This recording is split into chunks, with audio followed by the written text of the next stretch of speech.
ভগৱান শ্ৰীকৃষ্ণই কয়, যিজন ব্যক্তিৰ চাৰিওফালে নেতিবাচক লোভ বাস কৰে, সেই ব্যক্তিজন নিজৰ গন্তব্যস্থানৰ পৰা আঁতৰি যাবলৈ বাধ্য হয়। যিদৰে ইতিবাচক চিন্তাই সফলতা লাভ কৰে, ঠিক তেনেদৰে নেতিবাচক চিন্তাই বিফলতাৰ পথলৈ লৈ যায়।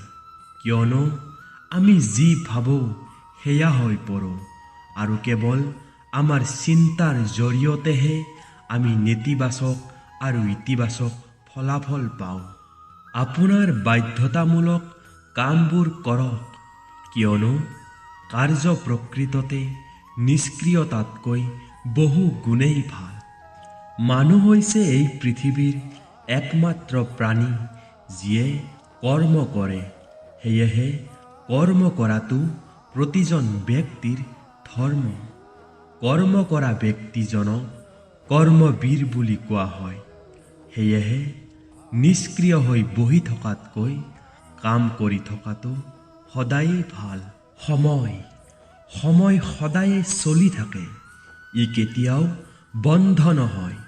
যদি আজিৰ সময়টো বেয়া হয়, কাইলৈ নিশ্চয় ভাল হ'ব। সেয়েহে আপুনি কোনো স্বাৰ্থপৰতা অবিহনে কেৱল আপোনাৰ কৰ্ম কৰক। সময়ে নিজেই আপোনাৰ ফলাফল প্ৰদান কৰিব। সময় কেতিয়াও বন্ধ নহয় বা একে নাথাকে। বেয়া সময় বা ভাল সময় সলনি হয়। আজি বেয়া, কাইলৈ ভাল, আৰু কাইলৈ বেয়াও হ'ব। মানুহৰ সময় কেতিয়াও একে নাথাকে। বেয়া সময় বা ভাল সময় সলনি হয়। আজি বেয়া, কাইলৈ ভাল হ'ব, আৰু নিশ্চয় কাইলৈ বেয়াও হ'ব। সুখৰ পিছত দুখ হয়, আৰু দুখৰ পিছত সুখ। সুখ আহি থাকে আৰু গৈ থাকে। সেয়েহে ইয়াৰ ওপৰত আমাৰ কোনো নিয়ন্ত্ৰণ নাই, কিন্তু কৰ্মৰ ওপৰত আমাৰ নিশ্চিতভাৱে নিয়ন্ত্ৰণ আছে। আপুনি ফলৰ বিষয়ে চিন্তা নকৰাকৈ কেৱল কামটো কৰক। সময় আহিলে আপুনি নিশ্চিতভাৱে ফল পাবই। ভগৱান শ্ৰীকৃষ্ণই কৈছে, অহংকাৰৰ দ্বাৰা আকৰ্ষিত হোৱা ব্যক্তিয়ে নিজকে সকলোৰে কৰ্তা বুলি ভাবে। অজ্ঞানী ব্যক্তি এজনে তেওঁ ভুল বুজি লয় যে তেওঁ সকলোৰে কৰ্তা। কিন্তু এই অৱস্থাত পৃথিৱীত যি ঘটি আছে সেয়া সকলো প্ৰকৃতিৰ দ্বাৰা কৰা হৈছে।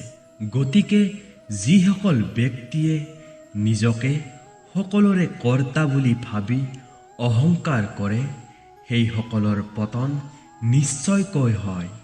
ভগৱান শ্ৰীকৃষ্ণই কৈছে, মই কাৰো ভাগ্য সৃষ্টি নকৰোঁ। প্ৰতিজন ব্যক্তিৰ তেওঁৰ কৰ্মই ভাগ্য হৈ পৰে।